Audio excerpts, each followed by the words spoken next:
You're watching WKBT La Crosse. This is News 8 at 6.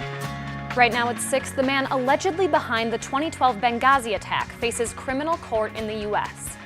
Good evening and thanks for watching News 8 this weekend. I'm Leah Lynchide. The Libyan militant charged in the 2012 Benghazi attacks faces his first court appearance in Washington today. Ahmed Abu Hatala is charged in connection with the attacks on September 11th of 2012 that left the U.S. ambassador to Libya and 3 other Americans dead. A criminal complaint charged Hatala with killing a person during an attack on a federal facility, a crime that's punishable by death. U.S. Special Forces captured Hatala 2 weeks ago. A routine traffic stop in Jackson County has turned into a missing persons case that's been open for more than 2 years.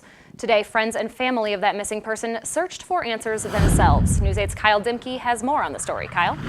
Leah, Gene Cloud Jr. ran away from his vehicle when he saw a Jackson County deputy back in 2012. He has not been seen or heard from since then.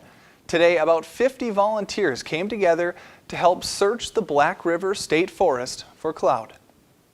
It's been hard. Morgan White Eagle is an elder member of the Ho-Chunk Nation. He says over the past 2.5 years that Gene Cloud Jr. has been missing, a lot of prayers have been said for his family. Anyway, it's going to help the mother and the father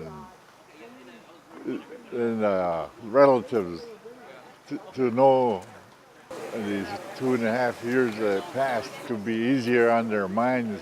Well, we're not giving up hope.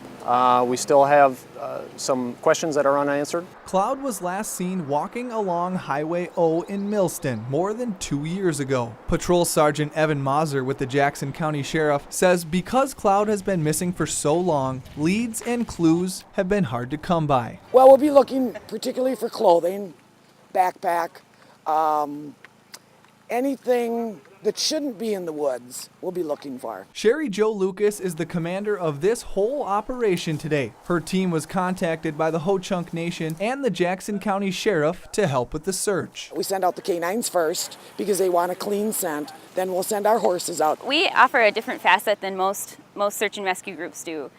Because of the horse's height, we're able to see much further into the woods and off trails than even somebody on an ATV or a truck can. And then we'll do our boots on the ground and have them go out. No matter what is found today or what isn't found, White Eagle says the search will answer at least one question. Either way, it's going to ease the mind, to know that he ain't out there or he is out there, About 40 people walked through the Black River Forest on the search today.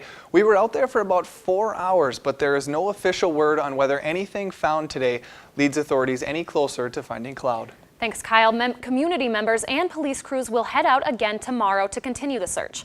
Authorities ask if you have any information related to Gene Cloud to contact the Jackson County Sheriff or the Ho-Chunk Nation Police Department. Well, it's been a very warm and humid Saturday across the region, seeing a little bit of sunshine, especially out there now, but we do have some storms that are building into the region. Take a live look on CityCam. You can see that blue sky and just a couple clouds out there. We did see mainly cloudy skies for most of the day, but with that sun, those temperatures shot up. We're at 88 degrees in La Crosse. Eau Claire is at 84, Winona 81, and Sparta 85 degrees. So very warm and very humid because dew points are in the upper 60s to low 70s. A lot of moisture for this cold front to work with. We have this line of showers and thunderstorms that is slowly pushing in our direction, and we are seeing some storms form ahead of that as well. Now, we do have a severe thunderstorm watch in effect for Wabasha and Fillmore counties until 9 p.m. as these storms move in. This line hasn't been producing a lot in the way of severe weather, mainly just heavy rainfall. Could also see some damaging winds, but as we head into tomorrow, that's when the threat gets a bit higher for the rest of the region. All right, we'll keep an eye on it. Thanks, Michelle.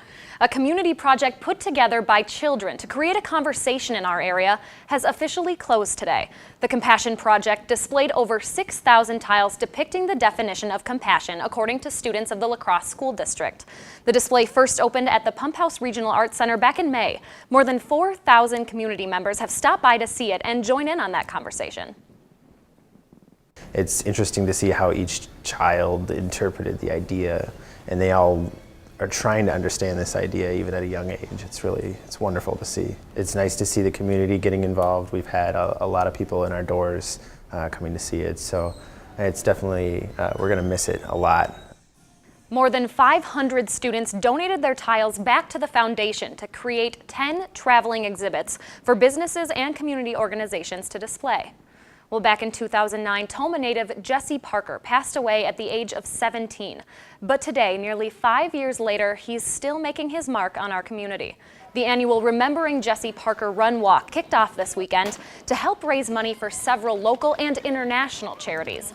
More than 700 people showed up to participate in a 5K run walk, a 5-mile run, senior stroll, and other children's races. Community members also showed their support in other ways by making food and clothing donations. Organizers say it's the type of race that means a lot more than just coming in first. What this race has done for me is it's given me the opportunity to help people in my community, help people abroad that I will never see and never know. And they always say you feel better if you give than if you receive. Organizers say they're expecting to raise nearly $50,000 from today's event. That money will be used for local scholarship programs and to help fund the construction of water wells in Uganda, Africa. That's how Jesse Parker is leaving his mark. The people are accomplishing what Jesse's thought he was going to do. And what they're doing is saying, we'll pick it up for you. We'll pick it up. News 8's Mike Thompson recently traveled to Uganda with Jesse's mom, Jen, and 6 other residents from the La Crosse area. Mike will take us along on their emotional journey to keep Jesse's dreams alive of providing clean water around the world. Join us for a 1-hour special Tears to Water on Monday, August 11th, right after News 8 at 6, right here on WKBT. Well, if you've ever wanted to explore La Crescent and everything it has to offer, today was your chance. People got the opportunity to learn more about the town as part of the Amazing Slice, a scavenger hunt taking teams throughout the city. Participants looked for clues, which led the teams around La Crescent in search of 9 different locations. The goal of the hunt? To showcase what La Crescent has to offer. We have a lot of people who only go out to the Historical Society or only go to key places when they have somebody that comes from out of town. We wanted to make people aware of places that we had in town that they should be aware of at all times of the year. Winning teams receive gift certificates to local La Crescent businesses. Organizers say the event's locations will change every year to keep things fresh. Well, how would you contact someone in case of an emergency with no electricity or cell phone service?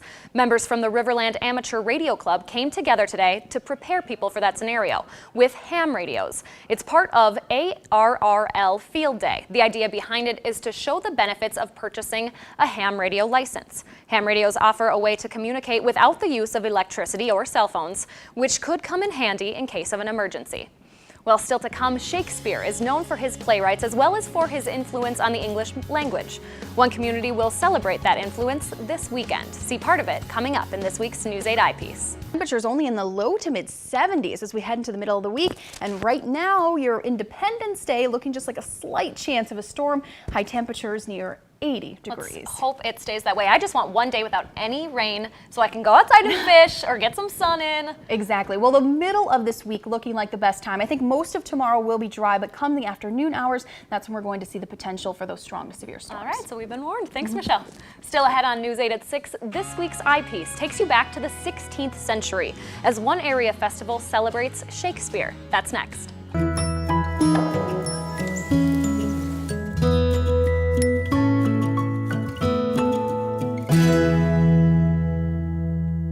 His ideas and work have influenced some of the best writers and directors of our time. In this week's eyepiece, News 8 chief photographer Chuck Oadsma brings us a sneak peek at the festival and the importance of William Shakespeare. Still ahead, the Loggers have a tough road ahead of them as they play for a first-half title. Plus, did you see the match everyone is talking about? Find out whether the host country Brazil could stay alive in the World Cup next in sports.